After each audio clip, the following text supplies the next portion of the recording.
Hey, what is up ladies and gentlemen? It is I am the one and only Duffy Duck here, and I'm back for some more yet again for the likes of the Maxi Toys videos. Ladies and gentlemen, welcome back for some more of Let's Play of Team Sonic Racing for the PlayStation 4, Xbox One, Nintendo Switch, and of course PC Steam.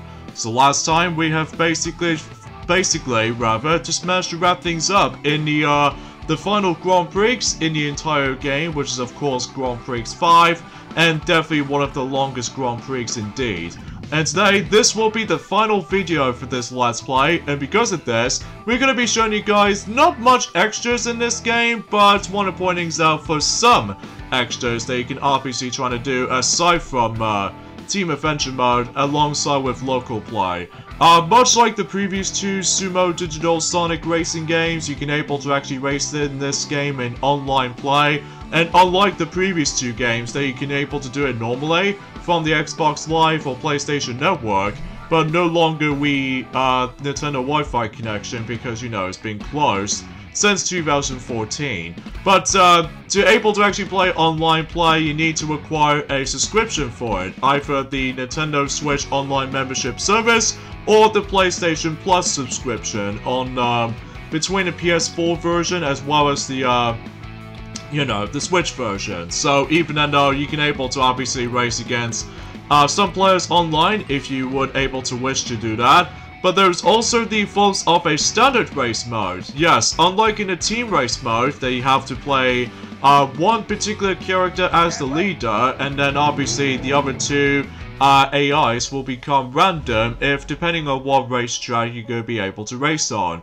For standard race, all you have to really do is basically you have to pick one racer, and here's the differences this time around though. Because of that though, as you can see, we're going to be able to show not off journey forms of Thunder Deck, in this case the final track in the whole entire game, just like the forms of Sonic and Sega All-Stars Racing. Speaking of which though, is the fact that as you can see, we're going to be ended up racing in this track in mirrored, because this is the only mirrored track that we have not seen yet for slight several differences. And also as you can see, that rather than just having our teammates with you, instead we're going to be racing everyone just like the forms of what it normally does. Ever since in Sonic and Sega All-Stars Racing, alongside with Sonic and All-Stars Racing Transformed. Obviously the noticeable difference being about the fact that you're now going to be racing against with 11 players, as opposed to 9 players on the forms of All-Stars Racing Transformed, and also 7 opponents in the original Sonic and Sega All-Stars Racing. Or generally speaking, it's the fact that on the 3DS version, along with the PlayStation Vita version of Sonic and All-Stars Racing Transformed, you normally race against with 7 players, and then you'll be the 1 player. And in the DS version of Sonic and Sega All-Stars Racing, you for some reason managed to race against with 5 players. Probably it's because of the limitations of, you know, some handheld limitations or something like that. So yeah, everything else still applies to the forms of how it does in the previous two games, that's for sure. Even then though, unlike the team race mode, that as you can tell, there aren't any item deliveries to be solved. And especially noticeable about the fact that there is no Team Ultimate boost. So even then though, the only thing you can do is just basically you have to use the actual items wisely, because otherwise you would be able to actually become a top leader in terms of the actual racing itself. But even then though, for those of you able to actually not be a big fan of the actual team aspect, well, this is the option for you. And obviously because it plays exactly like how it did in the forms of the previous two games, except the fact that there's a lack of, all-star move, or to be more specifically, the special boost state. And to top it off, it's just the fact the matter is though, it plays like the original two games. Although, you know, again, about the fact that, usually you can't press the A button for the sake of likely passing the items to some teammates, and especially noticeable about the fact that you can't able to actually, like, you know, activate the Team Ultimate boost by simply pressing the X button or the top button on the, any kind of controller for the likes of any other, depending on what version you're going to be playing. So as you can see, we have Dr. Eggman on the forms of the actual racing, and yes, I said this before already, that he's a technique character. So as a result, If you come across into off-road segments, then more power to you. You can able to actually use them at any point. Although then again, any forms of any other modes, except for Team Adventure mode, basically he's unlocked from the start, as opposed to the ones in the original game that he's also unlocked from the start. And then finally in All-Stars Racing Transformed, that you do need to unlock him somehow by able to actually accomplish every single cups of the game, specifically the normal cups as well as the mirrored cups. So yeah, it seems it's kind of weird, honestly, when Eggman has managed to able to, well, becoming the unlockable character on the second game of the Sumo Digital Sonic Racing games, which is kind of strange, because now it's usually becomes unlocked from the get-go in the third iteration of the Sonic Racing games by Sumo Digital and stuff like that. So, and obviously, unlike in Team Race mode, is the fact that obviously you cannot do slingshots as well as item box transfers and even the forms of Team Ultimate Boost, as I said this before. But usually, because the main selling point of this game is the team racing all by itself. So, that's how I usually describe about the forms of, standard race mode, because it usually plays out very much like the previous two games, as I said this countless amount of times already. And, unfortunately though, that usually relatively speaking is the fact that any forms of well, let's just say in Team Adventure mode, that you can't play the standard races at all because you always have to bring your teammates with you.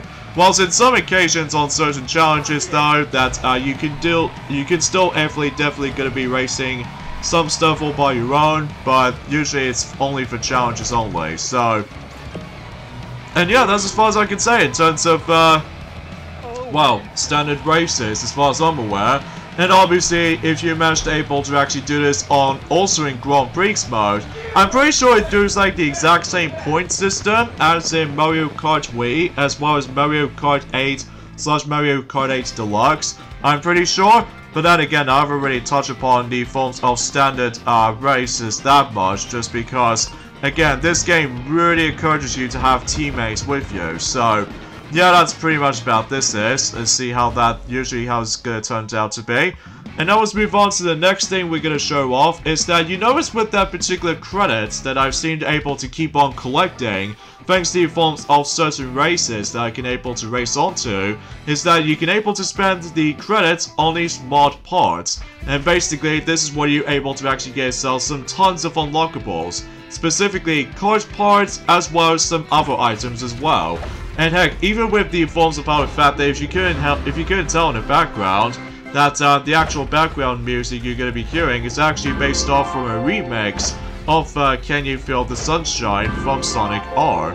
Which, get it, because of that R logo looks very similar to Sonic R from the likes of the Sega Saturn title, which it makes it pretty obvious for that certain reference there. So anyways, in here you obviously get some, as I said before, card parts in addition to certain skins, and especially noticeable with these different sound horns, and heck, even with the forms of boost bonus boxes that you can able to use for certain occasions, for likely certain races, and also same applies to the forms of, well, some Grand Prix essentially as well. And they cost about likely 10 credits in order to able to actually spend on some of them, so naturally speaking you can obviously manage to able to buy, a lot of items to your disposal, which even then though, because of that though, yeah, that's as far as I can say. So even then though, that's what these card customization can do is that it's pretty obvious and simple that you can simply just head over to the garage mode. But I can either press the L button or just find it in the main menu. It kind of reminds me of one of those Mario Kart 7 as well as Mario Kart 8/Mario Kart 8 Deluxe card customizations, except the fact that, well, usually it just kind of does almost the exact same thing, except, well, this game involves around team-based. So some bonus boxes they obviously include is, of course, a whole bunch of Wisp power-ups that you can able to use during the actual race, and also same applies to improvement drifting, and heck, even with the forms of extended Team Ultimate Boost kind of gauge, and as well as the forms of you know, just anything else in that specific stuff though, really.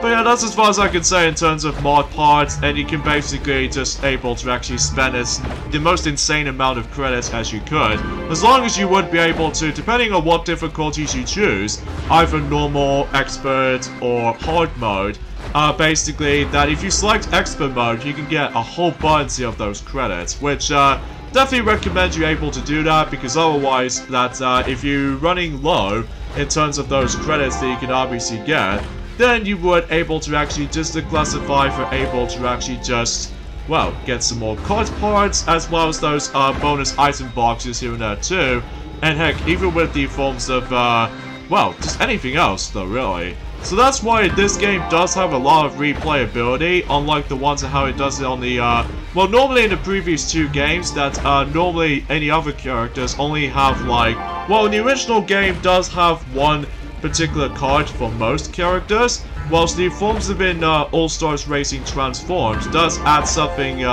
different to the table, such as with the forms of those mods that you can choose. Oh yeah, here's a cool item box that I've got, is the credit collector. In fact, I might able to try to use that whenever I go onto my PS4 version on my own time, so yeah, that's pretty much how that goes. So even then though, let's see what's I think we've almost running low in terms of the forms of those credits that we've spent.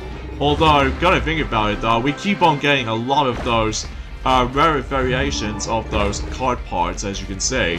Although, sometimes though, I will have to admit though right away, is that the forms of that particular sound effects, whenever you achieve something rare, is actually pretty damn loud.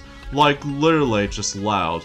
Like, I have no idea why they just put up that stuff like this around here, so anyways, let's show off this last thing before this Let's Play will be finished and done, and that was the forms of the Garage mode. And as I said before, you can able to customize your very own cards, and basically, just like in Mario Kart 7 as well as Mario Kart 8/8 Deluxe, if you, depending on what card parts you're going to be able to actually just to choose, the actual status between the forms of speed, acceleration, handling, off-road can differ for a bit if you manage to able to set up the actual, you know, the status report, like acceleration and speed, handling, and top speed, and even boost, and all the other jazz. So, for instance, if your acceleration goes pretty low, then you won't get enough acceleration at all. But if you do somehow manage to able to get a bigger amount of the forms of acceleration, what Dr. Eggman just had, then basically his acceleration will go through the roof. So yeah, you can probably get the suggestions about that for the sake of time. So yeah, it does have a lot of replayability, which I'm sure most people seem to able to interested with that specific stuff. But honestly, I just want it able to actually just to able to classify that, well, you can able to actually just to get certain unlockables as much as you can. Like, there are some different horn types that you can able to use once you're trying to honk into something. But even then, though, that's the only thing I can honestly try to describe it. So even then, though, that you can able to actually just to choose up to 15 playable characters. And by the way, with the 15 playable character roster, it's a bit smaller in comparison to the forms of the previous two games, likely in Sonic and Sega All-Stars Racing, as well as the All-Stars Racing Transformed, which, excluding in some exclusive versions, mainly with the Xbox 360 version, does contain 23 playable characters, at least if you want to include Banjo-Kazooie and the Avatar, and even especially noticeable with Metal Sonic character. Same applies to 21 characters on the PS3, and even on the Wii version. While despite the Wii version doesn't have Metal Sonic along with Egg Hanger Stage, at least you can able to actually play as your Mii. And then on the PC version, doesn't have any of those additional stuff there, as well as the DS version. Although, in the most of any other versions of, let's just say the Xbox 360 version, does contain the Avatar in All-Stars Racing Transformed, which makes a grand total of 25 playable characters, and same applies to the Wii U version as well. And as far as the PC version is concerned, oh man, they got a lot of characters on the PC version, which, yeah, that maybe seems a bit obvious for that sake of time, which I will say that's the biggest roster I've ever seen. But as for this though, it doesn't matter what versions you're going to be playing through, but ultimately speaking that you didn't get any guest characters or anything, so instead it's just only 15 characters, which is a little bit lower, but it doesn't bother me at all though, because this game has a lot of emphasis on team aspect.